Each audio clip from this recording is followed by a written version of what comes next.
manusia dalam Islam.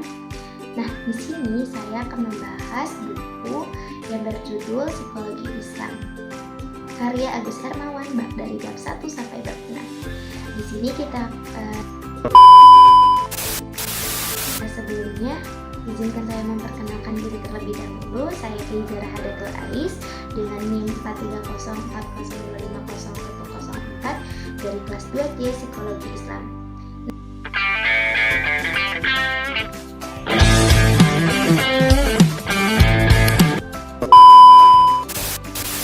Nah, di sini kita akan membahas bab 1 terlebih dahulu. Bab 1 terlebih dahulu yaitu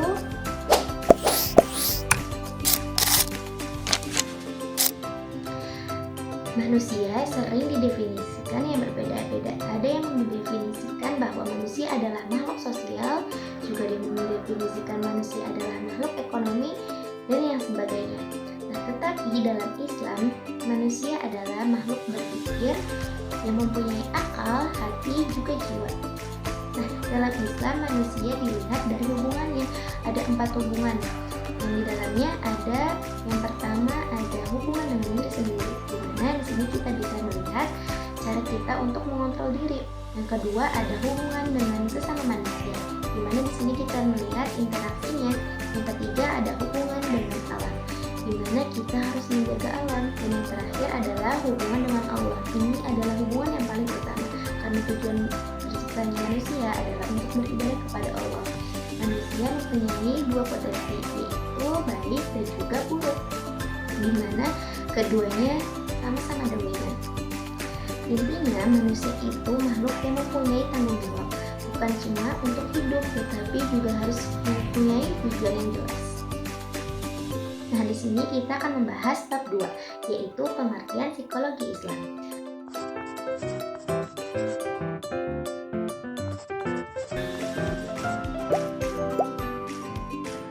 Nah, psikologi ini sendiri adalah ilmu tentang jiwa. Nah, Islam artinya tunduk kepada Allah. Jadi, psikologi Islam adalah ilmu yang membahas jiwa manusia berdasarkan Al-Quran dan juga hadis. Nah, fokusnya bukan cuma ke perilaku, tetapi juga ke hati dan juga iman dengan hubungan kita kepada Allah. Nah, objeknya itu adalah manusia juga dengan perilaku-perilakunya. Nah, psikologi Islam juga punya sejarah di mana sudah ada sejak zaman Nabi, lalu berkembang lewat melalui ulama yaitu Al-Ghazali. Psikologi Islam hadir karena psikologi modern belum bisa menjawab masalah-masalah spiritual manusia. Jadi kesimpulannya, psikologi Islam adalah ilmu yang mempelajari jiwa dan perilaku manusia berdasarkan Al-Quran dan hadis. Karena jiwa tidak terlihat, maka yang dikaji adalah perilaku manusia. Psikologi Islam tidak hanya membahas perilaku, tetapi juga hati, niat, dan iman. Ilmu ini muncul karena psikologi modern dianggap belum mampu menjelaskan aspek spiritual manusia, dan tujuannya adalah membantu manusia memahami diri untuk mencapai kebahagiaan dunia dan akhirat. Selanjutnya kita akan membahas bab 3, yaitu psikologi barat versus psikologi Islam.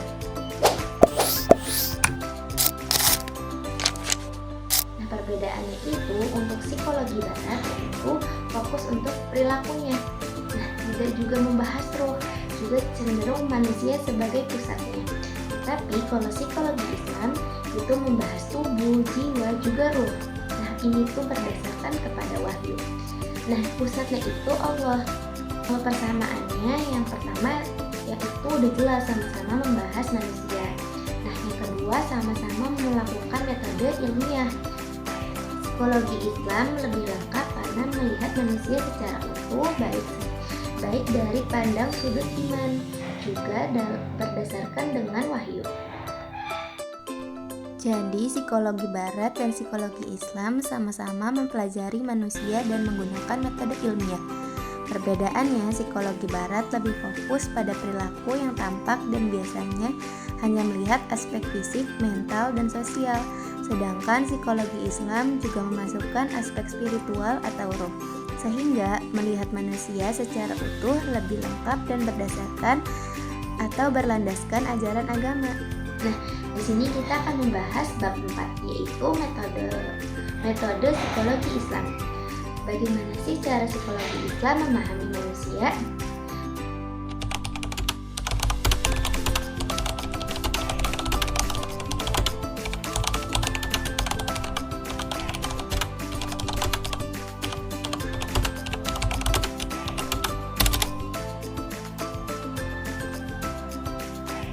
Nah, ada beberapa metode utama. Yang pertama ada metode keyakinan, yaitu berdasarkan dengan Al-Quran dan hadis sebagai sumber utamanya. Yang kedua ada metode rasional, yaitu menggunakan akal tetapi dibatasi oleh wahyu. Yang ketiga ada metode otoritas, yaitu mengacu pada ulama dan juga ahli-ahli lainnya. Selain itu ada metode ilmiah seperti observasi dan juga eksperimen. Psikologi Islam menggabungkan iman dan juga ilmu. Metode psikologi Islam menggunakan wahyu sebagai sumber utama, yaitu Al-Quran dan hadis, serta didukung oleh akal dan pendapat para ahli atau ulama. Selain itu, metode ilmiah seperti observasi juga digunakan. Dalam Islam, akal tetap dipakai, tetapi harus sesuai dengan ajaran agama, sehingga pemahaman manusia tidak hanya berdasarkan logika saja. Nah, kita akan membahas bab 5 ini.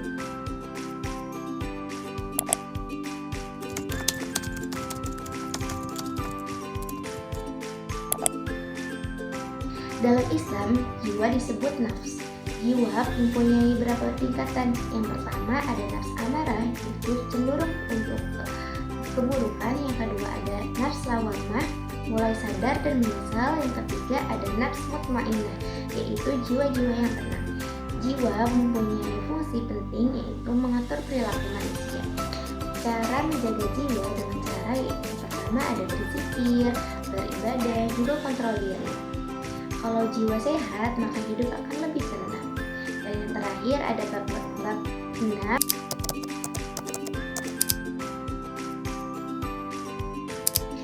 mana setiap manusia mempunyai kepribadian juga fitrah. Kepribadian adalah cara seseorang berpikir dan juga bertindak. Dalam Islam, manusia mempunyai fitrah, artinya sudah sejak lahir sudah mempunyai potensi yang baik. Tetapi kepribadian bisa berubah karena lingkungan, pengalaman, juga pilihan hidup, di mana jiwa manusia juga bisa naik juga turun. Ini yang disebut dengan fluktuasi iman. Nah, tugas manusia adalah menjaga fitrah agar tetap stabil. Sekian dari saya. Wassalamualaikum warahmatullahi wabarakatuh.